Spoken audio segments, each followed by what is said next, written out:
Alors j'ai découvert tout dernièrement l'annonce d'un nouveau type de drone, non pas nouveau par le fait qu'il dispose d'une caméra à 360 degrés, car cela existe déjà depuis un certain temps, mais par le fait qu'il permet aux pilotes de couvrir une vision indirecte de 360 degrés en plein vol par mouvement de tête en utilisant des lunettes FPV spécifiques. Alors un humain ne peut bien sûr couvrir une vision directe et réelle de plus de 210 degrés. C'est biologique. La caméra à 360 degrés dépasse donc les limites de la vision humaine et ouvre la porte vers un horizon dépassant tout ce que l'on aurait pu imaginer il y a seulement quelques années. Car si l'être humain ne peut couvrir une vision directe et réelle de 360 degrés, la technologie fortement émergente qu'est l'intelligence artificielle, elle le peut. Avec ce type de drone, la porte de l'IA pour le drone est donc, en mon sens, grande ouverte. Les caméras habituelles offrent un champ de vision relativement faible pour un contrôle véritablement efficace. Mais avec une vision directe, possible en temps réel par l'intelligence artificielle, une vision donc de 360 degrés, et ben ça change tout. Et donc si piloter devenait aussi simple que de formuler une intention. Avec ce type de drone, cette vision du futur n'a jamais été aussi probante qu'aujourd'hui. L'intelligence artificielle est en progression exponentielle et ce qui passerait encore comme de la science-fiction il y a quelques années peut en mon sens prendre la forme de la réalité bien plus vite que certains ne l'imaginent. Certaines personnes voient encore ça comme de la science-fiction parce que c'est vrai que ça semble un peu futuriste. Mais je répondrai que beaucoup de choses qui nous paraissent normales aujourd'hui étaient autrefois considérées comme de la science-fiction. En gros, on est dans une période où la technologie avance tellement vite que ce qui semblait relever de l'imaginaire il y a quelques années devient rapidement une réalité concrète. Il y a 10 ans, beaucoup de gens pensaient que ce genre de progrès était très lointain. Et maintenant, avec les avancées récentes, beaucoup d'experts ont effectivement révisé leurs prévisions à la baisse. Donc oui, je suis d'accord. On voit une tendance à imaginer que ces IA très avancées pourraient arriver plus tôt que prévu initialement. C'est pour ça que la conversation et la préparation autour de ces sujets sont devenues encore plus présentes récemment. Alors imaginez un drone qui ne demanderait rien d'autre qu'à réaliser par ses propres soins nos idées.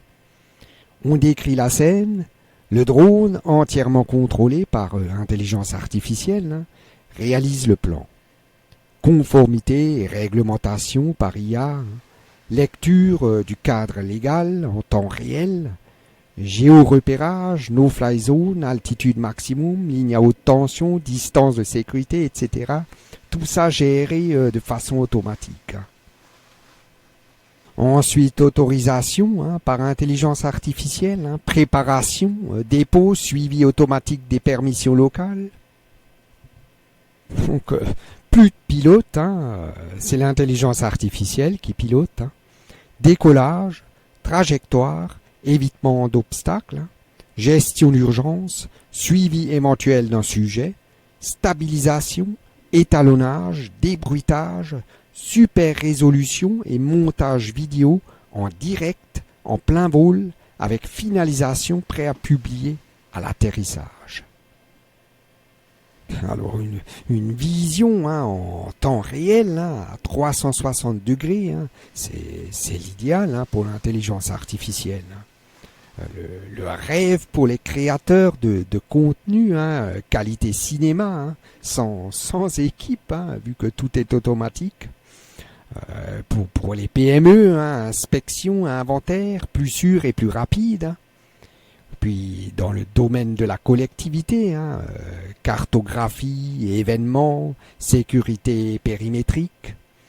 Disons-le honnêtement, hein, c'est le début de la fin du métier de télépilote de drone, hein, tel qu'on le connaît. Faut-il s'en inquiéter ou s'y préparer, hein? Le rôle se déplace, hein. Conception, narration, supervision éthique et créative. Hein. On passe de la pratique à l'intention, hein, du geste au sens. La créativité, hein, ne disparaît pas, hein, c'est la valeur qui se déplace. Une IA vraiment avancée aurait sans doute un impact énorme sur le travail humain. Elle pourrait automatiser énormément de tâches, pas seulement les plus répétitives, mais aussi des tâches plus complexes qui nécessitent aujourd'hui des compétences humaines pointues. D'un côté, ça pourrait libérer les humains de certaines tâches et permettre de se concentrer sur des activités plus créatives ou interpersonnelles. D'un autre côté, ça pose de grandes questions sur la reconversion professionnelle, l'emploi et la manière dont notre société s'adapterait à un monde où beaucoup de métiers pourraient changer ou disparaître. En classe, c'est un énorme chantier de réflexion sur l'avenir du travail et c'est un aspect dont on parle beaucoup, en parallèle des questions de sécurité de l'IA. Ici, on voit par exemple un agent IA, hein, qui gère la totalité d'une entreprise. Hein. Fini de lire, hein, et analyser et répondre à des centaines de mails, hein, et de passer du temps à planifier des rendez-vous. Hein. Gestion commande des matières premières aux prix les plus attractifs, entièrement automatisés. Hein. Tout est gestionné parfaitement et de façon totalement automatique. L'État a d'ailleurs lancé en début juillet, hein, de cette année, hein, un plan IA, hein, nommé Oser l'IA, où les entreprises, hein, ont la possibilité, hein, de bénéficier de sommes allant jusqu'à plusieurs centaines de milliers d'euros, hein, pour équiper leur entreprise de l'intelligence artificielle. Nous entrons littéralement, je pense, hein, dans un tournant majeur, hein, encore jamais vu, hein, dans l'histoire de l'humanité. Hein. Un changement de paradigme, littéralement. Hein. Et il va falloir se préparer sérieusement, hein, et être sur le quai, car le train va partir.